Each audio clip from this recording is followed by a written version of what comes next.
আসসালামু আলাইকুম। আশা করছি সবাই ভালো আছেন। প্রিয় দর্শক, দেশ ও দেশের বাহিরে যে যেখান থেকে আমার ভিডিওটি দেখছেন সবাইকে অসংখ্য ধন্যবাদ। একটি লাইক দিয়ে পুরো ভিডিওটির সাথে থাকবেন। আজকে আমি আপনাদের সাথে শেয়ার করছি পাকিস্তানি ভাইরাল বিফ পেয়াশরি রেসিপি। তো আজকে আমি কিভাবে মশলা ছাড়া এই বিফ পেয়াশরিটা রান্না করে নিয়েছি, পুরো ভিডিওটির সাথেই থাকবেন একটি লাইক দিয়ে। চলুন তাহলে দেখে নেন আমি কিভাবে পাকিস্তানি বিফ পেয়াশরিটা রান্না করে নিয়েছি। পুরো ভিডিওটির সাথেই থাকবেন।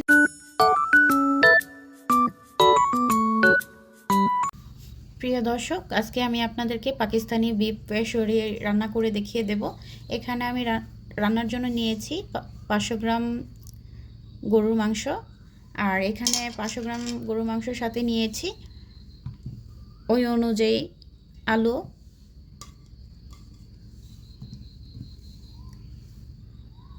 মশলা ছাড়া আজকে পাকিস্তানি স্টাইলে রান্না করে দেখিয়ে দিব আপনাদের সাথে। আমি সুন্দর করে একদম কোনো রকম ঝামেলা ছাড়া এই রান্নাটা করে নেব।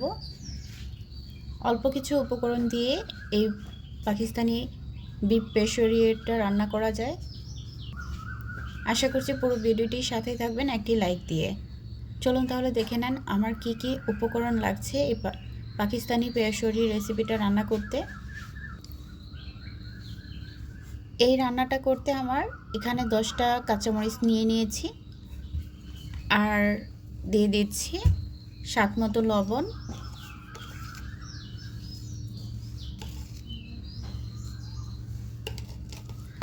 আর দিয়ে দিচ্ছি এখন ঘি।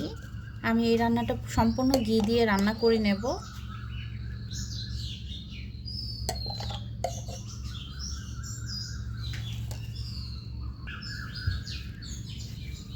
এই সামান্য কিছু উপকরণ দিয়ে এই পাকিস্তানি ভাইরাল বিফ পেয়াশরি রান্নাটা করা যায় কোনো রকম ঝামেলা ছাড়া, আর খেতেও দারুণ টেস্ট হয় এভাবে করে পাকিস্তানি স্টাইলে বিফ পেয়াশরি রান্না করলে। একবার খেলে মুখে স্বাদ লেগে থাকবে, এতটাই টেস্ট। আমাদের শরীরের জন্য অনেক হেলদিফুল একটা খাবার, আর এটা চাইলে ইফতারিতেও আপনারা রান্না করে খেতে পারেন।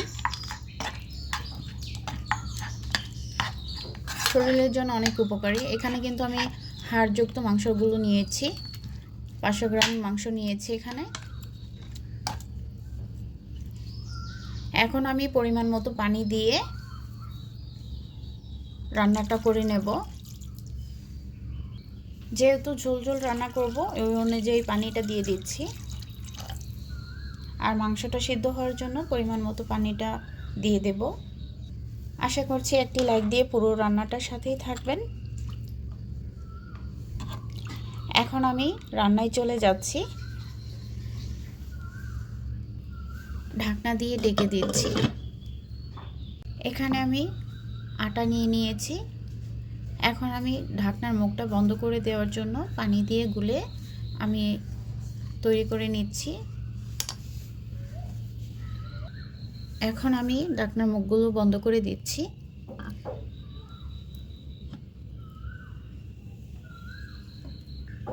এভাবে করে কম সময়ের মধ্যে রান্নাটা করে নিতে পারবেন। আমি ঢাকনার মুখগুলো বন্ধ করে 20 মিনিট জাল করে নেব।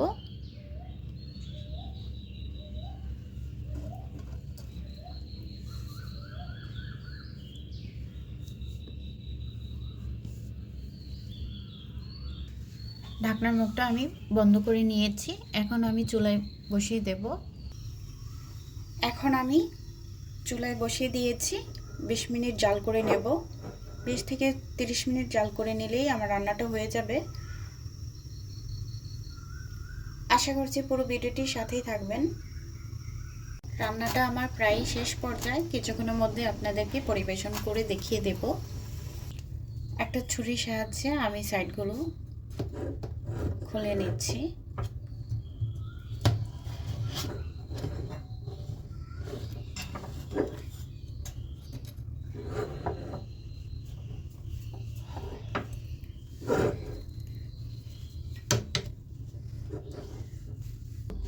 এই তো খুলে নিলাম।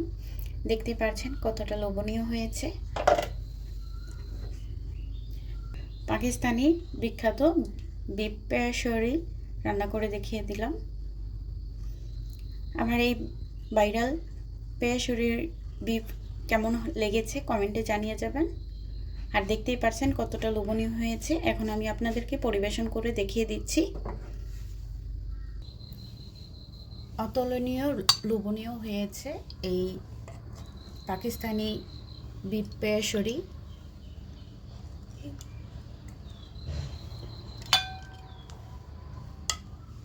আমাদের শরীরের জন্য অনেক হেলদি একটি খাবার।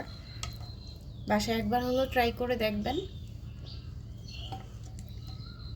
ইফতারিতেও এই আয়োজনটা করে নিতে পারেন।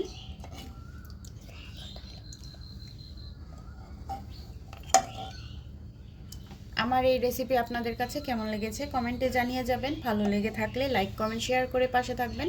আর চ্যানেলে নতুন হয়ে থাকলে চ্যানেলটি সাবস্ক্রাইব করে পাশে থাকা বেল বাটনটা অন করে দিবেন, যেন নতুন নতুন ভিডিও ছাড়ার সাথে সাথে আপনাদের কাছে নোটিফিকেশন চলে যায়।